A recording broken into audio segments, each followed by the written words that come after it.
बिस्मिल्लाहिर्रहमानिर्रहीम। अज़ीज़ तालिबात, आज का ये प्रोग्राम आप लोगों के ज़हनी इर्तिक़ा के लिए, मोटिवेशन के लिए, तालीम के मैदान में आगे बढ़ने के लिए और अपनी सोच को बुलंद करने के लिए एक मुफीद प्रोग्राम होगा इंशाअल्लाह। हमारे बीच में इसी गांव के और इसी मदरसे के पढ़े हुए जनाब महमूद आसिम साहब मौजूद हैं, जिन्होंने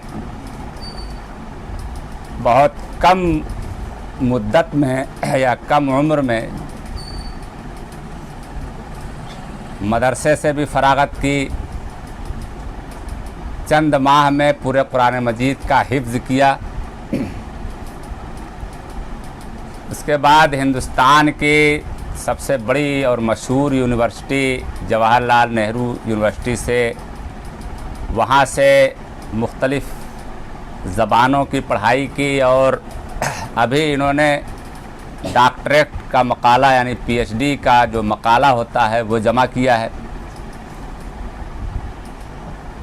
दुनिया के दो एक बड़े मशहूर अरबी रिसाले में बतौर मज़मून निगार के, मकाला निगार के, आपके मकालात अरबी ज़बान में, अंग्रेज़ी ज़बान में छपते हैं। उर्दू में कम इन्होंने लिखा है, अरबी में और अंग्रेज़ी में काफ़ी मज़ामीन इन्होंने लिखे हैं। अभी हाल ही में स्वीडन के एक मजल्ला मैगज़ीन जिसका नाम मजल्लतुज़्ज़ाद है, उसके एडिटोरियल बोर्ड में आपका नाम शामिल किया गया है। कतर एम्बेसी में काम भी करते हैं और तालीम के मैदान में बच्चों, नौजवानों के मोटिवेशन और उनके ज़हनी इर्तिक़ा और कैरियर काउंसलिंग जैसे प्रोग्राम भी करते हैं। तो ये हमारी खुशकिस्मती है कि साल में 2-1 बार ये घर आते हैं। तो इससे पहले भी आपसे इन्होंने गुफ्तगू की है और इंशाअल्लाह आज भी गुफ्तगू होगी। हमारा मकसद ये होता है कि आपके ज़हनों में, आपके सामने अहम और बुनियादी और नई नई बातें आएँ और आप सोचें, आप आगे बढ़ें। तो मुझे ज़्यादा कुछ नहीं अर्ज़ करना है। मैं बड़े अदब से जनाब महमूद आसिम साहब से गुजारिश करूँगा कि वो आपसे कुछ बातें पेश करें। अस्सलामु अलैकुम वरहमतुल्लाहि वबरकातुहू।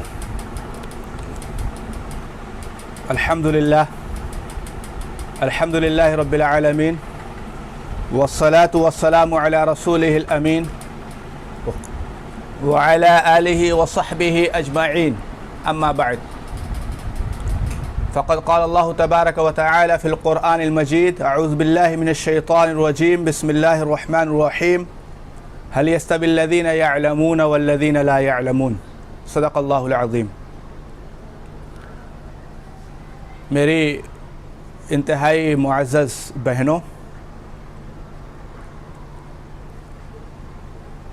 अल्लाह तबारक व तआला का सबसे पहले मैं बेइंतहा शुक्र अदा करता हूँ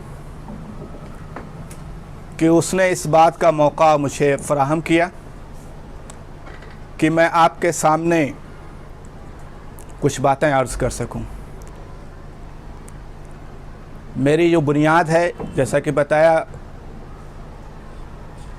कि इसी मदरसे से है, मैंने भी इसी मदरसे से पढ़ाई की है और अभी तालिब इल्म ही हूँ मैं। जो कुछ बातें मेरे ताल्लुक़ से अर्ज़ की गईं, ये चंद कोशिशें हैं जो हम में से हर एक को करनी चाहिए। मैं आपके सामने ये बताने की कोशिश करूँगा कि तालीम के ज़रिए से या तालीम हासिल करके हम कितनी बड़ी ज़िम्मेदारी को अपने सर लेते हैं, कितनी बड़ी नेमत को हासिल करते हैं और उस नेमत के बदले में कितनी बड़ी ज़िम्मेदारियां हमारे सर पे आयद होती हैं, जो समाज में हमें इस बात के लिए उभारती हैं, इस बात के लिए बेदार करती हैं कि हम अपनी ज़िम्मेदारियों को अमल कर सकें, ज़िम्मेदारियां निभा सकें। आप में से जानते हैं, सब लोग बारहा इस बात को सुना होगा कि औरतों की जो तालीम, लड़कियों की जो तालीम की अहमियत बताई जाती है, उसमें इस बात का ज़िक्र बार बार होता है कि मर्द की तालीम गोया एक शख्स की तालीम होती है, लेकिन औरत की तालीम गोया एक पूरे ख़ानदान की तालीम मानी जाती है। लेकिन ये सिर्फ बातें नहीं होनी चाहिए, इस बात का शूरी एहसास आपके जहनों में पैवस्त होना चाहिए कि आप सिर्फ इंडिविजुअल नहीं हैं, आप एक ख़ानदान की यूनिट का एक अहम हिस्सा हैं जिससे पूरी ख़ानदान परवान चढ़ती है। आप जिस डायरेक्शन में जाएंगे वो पूरी नस्ल जो है वो आप उसी डायरेक्शन में लेकर के जाएंगे। कल हमारा प्रोग्राम इस मस्जिद में हुआ था, हमने छोटे छोटे बच्चों से पूछा कि आप क्या बनना चाहते हैं। अलग अलग बच्चों ने राय दी, उसमें से कुछ ने कहा कि हम डॉक्टर बनना चाहते हैं, इंजीनियर बनना चाहते हैं, फ़ौज में जाना चाहते हैं। सबसे मैंने पूछा कि ये आइडिया कहाँ से आया, किसने बताया आपको ये बनना है, आपने किसी को देखा है, आपने किसी के बारे में सुना है कि ऐसा है इसलिए आप बनना चाहते हैं?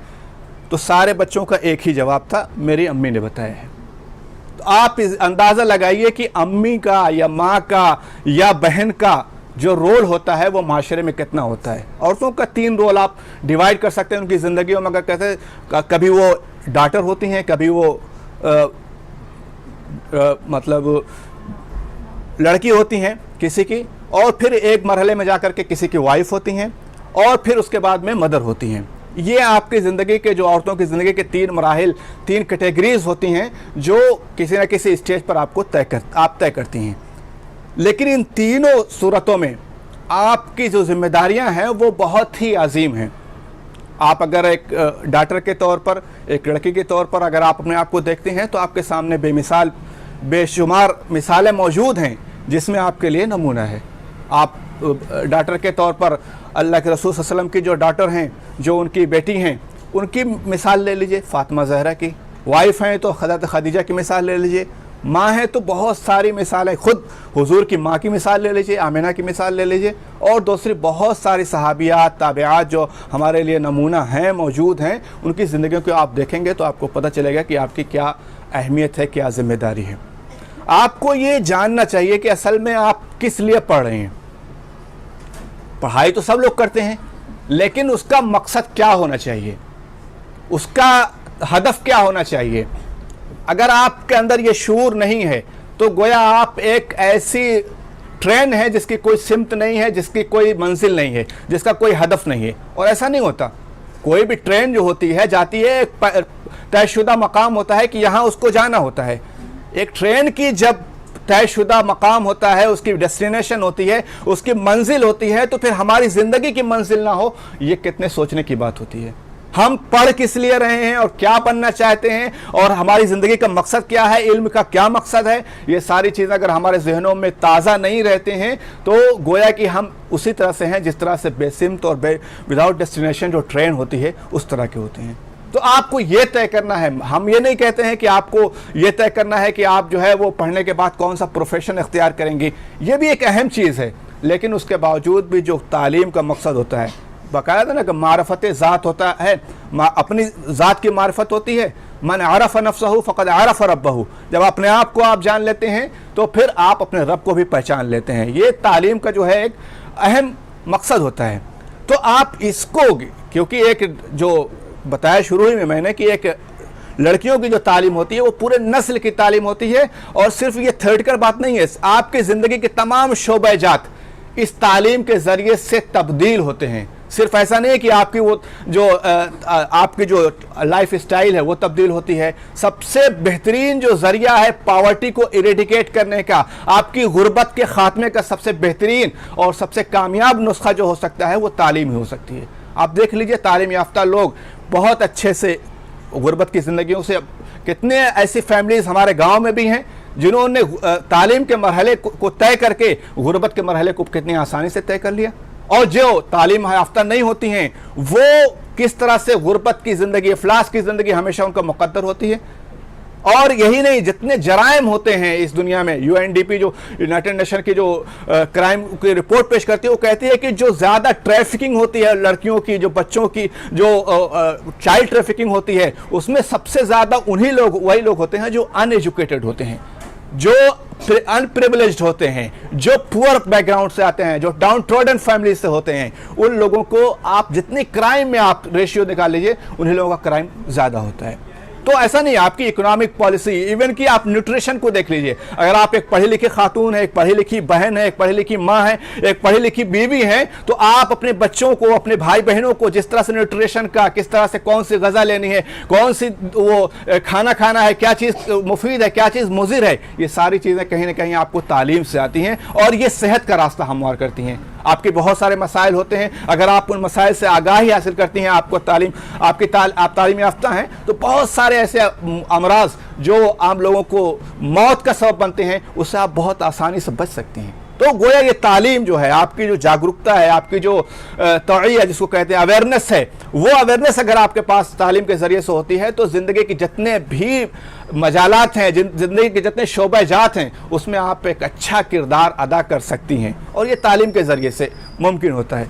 नेल्सन मंडेला को आप जानती हैं, यूएस के एक बहुत बड़े थिंकर, सोशल रिफॉर्मर और लीडर रहे हैं।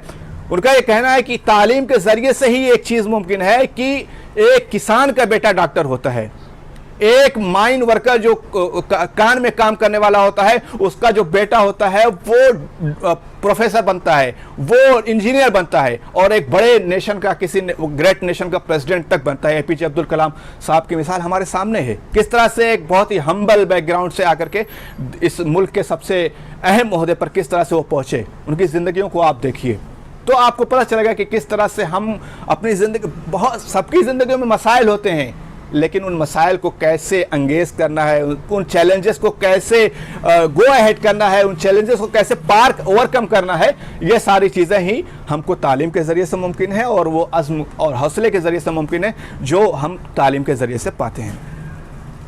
बहुत सारे जो आप एक और मैं कॉल नकल करूं, नेपोलियन बोनापार्ट का एक मशहूर कॉल है। बहुत सारी जगहों पर जितने भी आप आर्टिकल्स औरतों की तालीम के सिलसिले में पढ़ेंगे तो उनके एक इस कॉल को नकल किया अक्सर लोगों ने, give me educated mothers, I will give you educated nations.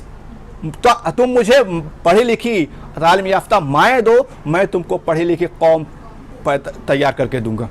तो ये चीज़ होती है, ये अहमियत होती है, ये सारी चीज़ें जो बता रहे हैं। ऐसा नहीं कि ये थ्योरेटिकल सिर्फ हैं, आप रेट के ज़िंदगी में अपनी खुद लाइफ में जब आप झांक कर देखते हैं, जो पहले तालीम याफ्ता नहीं है, जो आपके महल्ले में, जो आपके घर में, जो आपकी बहनें तालीम याफ्ता नहीं है, जो महल्ले में रहने वाली लड़कियां तालीम याफ्ता नहीं है, उनकी जो लाइफ स्टाइल होती है वो कैसे होती है, आपकी जो लाइफ स्टाइल होती है वो कैसी होती है। लेकिन याद रखिए, अगर दोनों में कोई अंतर नहीं है, दोनों में कोई फ़र्क नहीं है, तो आपको गौर करने का मकाम है कि वो जो पढ़ नहीं रही है उसका भी जो बात करने का जो अंदाज़ है, सोचने का जो अंदाज़ है, जो मसाइल होते हैं, जो रसूम और रवाज होते हैं, जो दुनिया भर की जो हमारे माशरे में जो बेड़ियाँ जकड़ रखी हैं, उनको किस तरह से काटने का जो अंदाज़, सिर्फ अगर वही एक अनएजुकेटेड गर्ल्स का वही होता है जो हमारा होता है, तो इस पर आपको गौर करने की ज़रूरत है।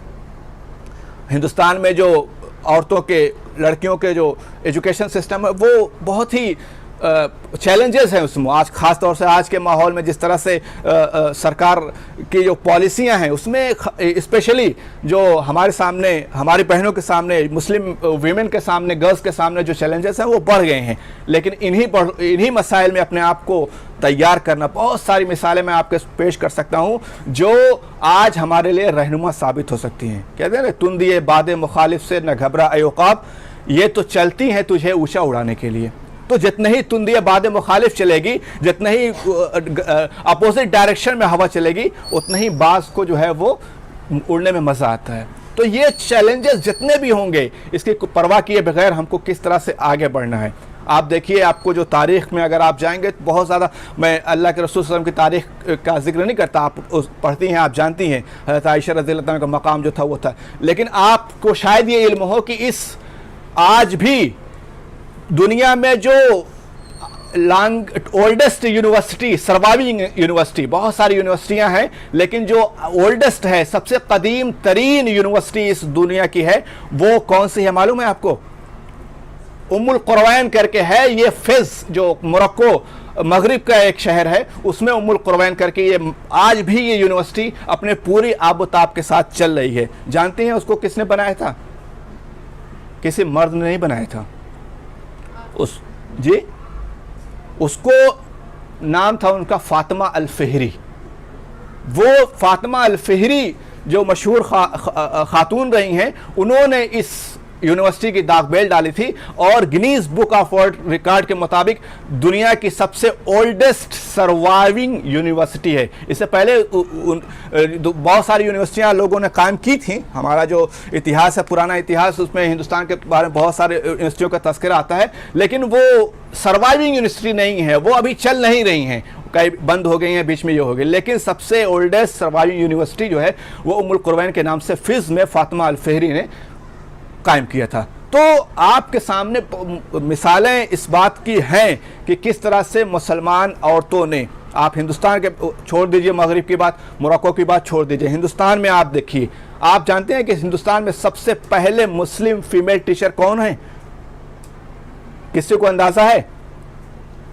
आप टीचिंग है, टीचर्स, आप एजुकेशन से ताल्लुक़ रखती हैं, तो आपको ये मालूम होना चाहिए कि Hindustan first Muslim women teacher ये फातिमा शेख हैं।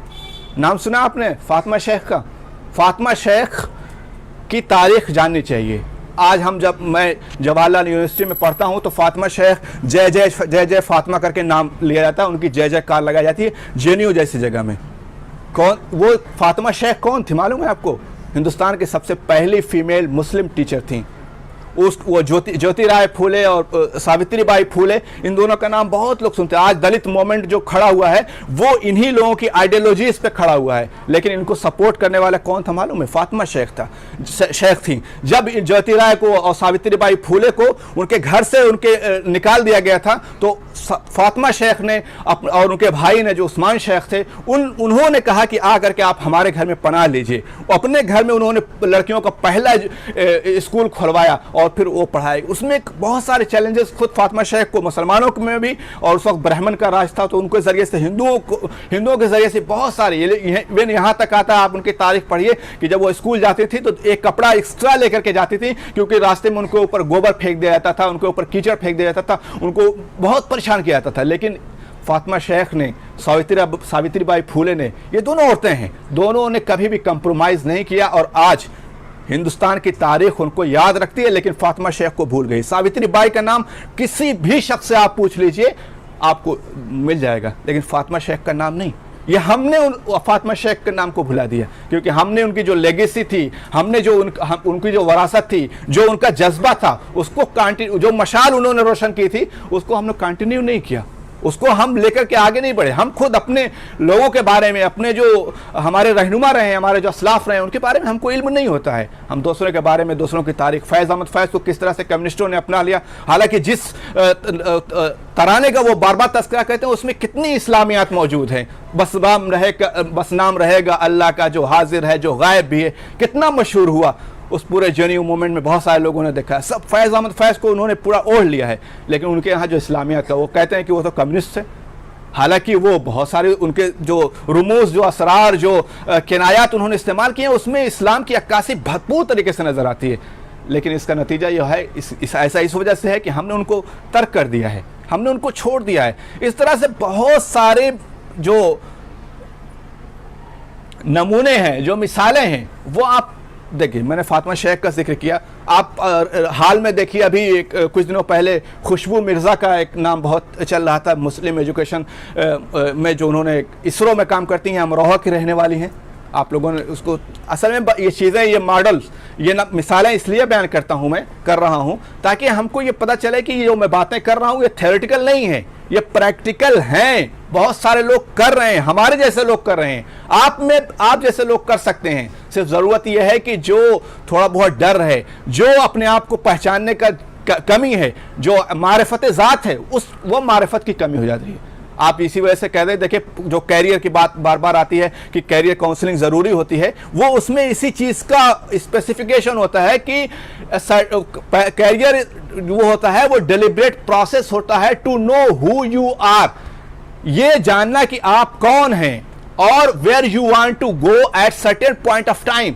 एक सर्टेन पॉइंट ऑफ टाइम पे एक खास वक्त में 2025 में आपको कहां रहना है, 2030 में आपको कहां से पीएचडी करनी है, आपको कौन सा सिविल कॉम्पिटिटिव एग्जाम क्रैक करना है, आपको नीट क्वालिफाई करना है, ये चीज आपको आज से प्लान करनी पड़ेगी। अगर आप ये आज से प्लान करते हैं तो आप में से, आप जैसे लोगों जो बहनें हमारी, वो ये काम कर रही हैं क्योंकि उनके सामने एक मंजिल का तयन है। वो ये जानती हैं कि हमको यहाँ करना है, हमको नीट क्वालिफाई करके एमबीबीएस डॉक्टर बनना है, अच्छे जो एम्स से करना है, किसी जो है बीनापारा और इस तरह के कॉलेजेस से नहीं, जहाँ हमको दुनिया इस टॉप इंस्टीट्यूट्स हैं जो हिंदुस्तान के, उससे हमें करना है, एम्स से करना है। और जो मौलाना अबुल कलाम आज़ाद जो मेडिकल कॉलेज दिल्ली में है, वो उस कॉलेज से हमको करना है। अगर ये टारगेट आपका है, ऊंचा हदफ ऊंचा रखते हैं, तो फिर इंशाल्लाह बहुत मराहिल आसान होंगे। एक दो मिसालें आपके सामने नहीं हैं। वो खुशबू मिर्ज़ा इसरो में काम करती हैं, उनके ताल्लुक से कहा गया कि इसरो के डायरेक्टर, हालांकि बहुत सारे फेक न्यूज़ भी उनके ताल्लुक से लोग चलाएं, लेकिन फिर भी एक अहम कारनामा उन्होंने अंजाम दिया। वसीमा शेख जो महाराष्ट्र की एक मुस्लिम सिविल सर्वेंट हैं, परवीन तलहा लखनऊ की रहने वाली हैं, जो हिंदुस्तान के सबसे फर्स्ट सिविल सर्वेंट के नाम से उनको जाना जाता है कि सबसे फर्स्ट जो सिविल सर्वेंट रही हैं वो रही हैं। अनुरिमा सिन्हा की मिसाल शायद मैंने इससे पहले भी आपको दी थी, यहीं कादीपुर की रहने वाली एक 28 साल खातून हैं। उनकी हिस्ट्री आपको देखिए, हैरत अंगेज हिस्ट्री है। वो जा रही थी 2011 में, कैसे ट्रेन से सफ़र कर रही थी, जो रॉबर थे, जो डाकू थे, उनसे कुछ छीनने के चक्कर में उनको ट्रेन के बाहर फेंक दिया। बाद में क्या हुआ कि उनका जो बायां पैर था वो फ्रैक्चर हो गया, बहुत सारे फ्रैक्चर आए, लेकिन उसका मिशन था अनुरिमा सिन्हा का कि मैं इस देश की ही नहीं, इस जितने कॉन्टिनेंट के सबसे जो हाईएस्ट पीक हैं, जो चोटियां हैं, उसको मैं सर करूंगी और हिंदुस्तान का झंडा जाकर के उस पर मैं लगाऊंगी। और किया, बहुत सारे माउंट एवरेस्ट से लेकर के अफ्रीका की चोटियों और दूसरे बहुत सारे जो कॉन्टिनेंट में जो टॉप की जो चोटियां हैं, जो पीक्स हैं, वहाँ वो गई। इसके बावजूद भी कि उनका लेग फ्रैक्चर था, हिंदुस्तान की गवर्नमेंट ने उनको रिकग्नाइज किया, बाद में उनको अवार्ड से भी नवाजा। तो इस तरह की बेशुमार मिसालें हमारे सामने मौजूद हैं जो इस बात का हमको हौसला देती हैं, हिम्मत देती हैं कि किस तरह से हमको आगे बढ़ना है। अगर आप एक बात तो ये तय कर लीजिए कि आपके सामने क्या करना है, इस चीज़ को आपको जहन में रखना चाहिए। अगर आप इस चीज़ को जहन में नहीं रखती हैं, आपको ये चाहे कि पढ़ रहे हैं बस, जिस हो जाएगी, आर्मियत हो जाएगी, इस तरह से पढ़ लेंगे, फिर शादी हो जाएगी और फिर खलास, ऐसा नहीं है। ये सारी चीज़ें ज़िंदगी के, सबके ज़िंदगी का पार्ट हैं। बहुत सारी ऐसी, अभी एक न्यूज़ आई, एक जो है मुस्लिम खातून हैं, उनके 2-3 बच्चे हैं, लेकिन उसके बावजूद भी उन्होंने सिविल सर्विसेज का एग्ज़ाम क्वालिफाई किया और अच्छे नंबरों से वो पास हुई और वो किया। तो ऐसा सिर्फ सिविल सर्विसेज की बात नहीं कर रहा हूं मैं, जितने भी कॉम्पिटिटिव एग्जाम्स हैं या जितने भी जो आपके सामने कैरियर के ऑप्शंस हो सकते हैं, आप उसको क्वालिफाई कर सकते हैं अपनी आइडेंटिटी के साथ। ऐसा नहीं कि मैं आपको ये दावत दे रहा हूं कि आप आइडेंटिटी से समझौता कीजिए, नहीं।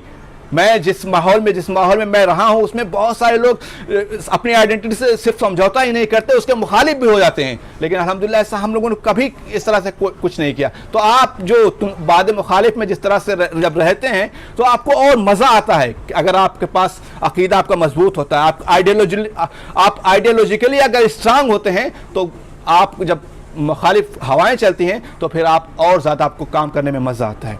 तो आप अपने सिमत का तयन कीजिए, अपने हदफ का तयन कीजिए और ये तय कर लीजिए कि आपको क्या बनना है और उसके मुताबिक आप अपने आप मेहनत करना शुरू कर दिए। अगर आप मेहनत करना उसी डायरेक्शन में शुरू कर दें, बहुत सारे जो हिदायत हैं, यानी जो बहुत सारे गाइडेंस हैं, वो आपको मिल जाएंगी। लेकिन ज़रूरत शर्त सिर्फ यही होती है कि आप तय कीजिए, हौसला आप कीजिए, तय आपको करना है। कोई दूसरा आकर के इस तरह की तकरीरें करके, इस तरह का मोटिवेशन करके आप चंद लम्हों के लिए तो आप इस बात के लिए मोटिवेट हो जाएंगे कि आपको ये करना है, लेकिन फिर उसके बाद में घर जाने के बाद फिर वही दाल चावल रोटी आपको हो जाएगा। नहीं, ऐसा नहीं है। वो सारी चीज़ें part and parcel of life हैं, but you have to decide your गोल।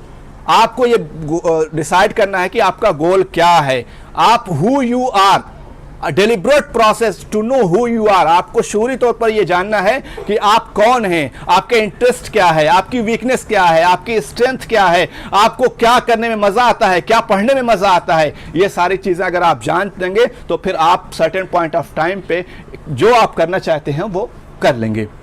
मैं बहुत ज़्यादा आपके सामने बातें नहीं रखना चाहता, इसी के साथ मैं अपनी बात को ख़त्म करता हूँ। अल्लाह ताला से दुआ करता हूँ कि ये जो बातें मैंने कही हैं मुझे भी इस पर अमल करने की तौफीक दे और आपको भी इस पर अमल करने की तौफीक दे, और हम अपना जो मकसद है, ज़िंदगी का जो मकसद है, सिर्फ जो है वो खाना पीना, ये सारे लोगों का, दूसरे लोगों का जो गैर एजुकेटेड लोग हैं उनका मकसद हो सकता है, लेकिन एजुकेशन अगर हमारे पास है तो हमारी जो माशरे की जो जिम्मेदारियां हैं, बहैसियत बहन के, बहैसियत माँ के, बहैसियत बीवी के, और एक जो नस्ल को परवान चढ़ाने की जो जिम्मेदारी है, उस जिम्मेदारी का एहसास शूर के साथ आपको होना चाहिए। तो फिर आपका जो माशरे में किरदार है वो बहुत ही अहम होगा, नुमायाँ होगा और हर जगह दिखेगा। लोग कहेंगे कि हाँ किसने तरबियत की है, लोग तारीफ़ करेंगे, और ये ज़िम्मेदारी हमको उसी वक्त होगा जब हमको एहसास होगा कि हमारी क्या ज़िम्मेदारियाँ हैं। अल्लाह ताला हमको कहने सुनने से ज़्यादा अमल करने की तौफ़ीक़ अता फ़रमाए। आमीन व खुदा अल्हम्दुलिल्लाह रब्बिल आलमीन। सवाल हो आप लोगों के ज़हनों में तो आप सवाल भी पूछ सकती हैं।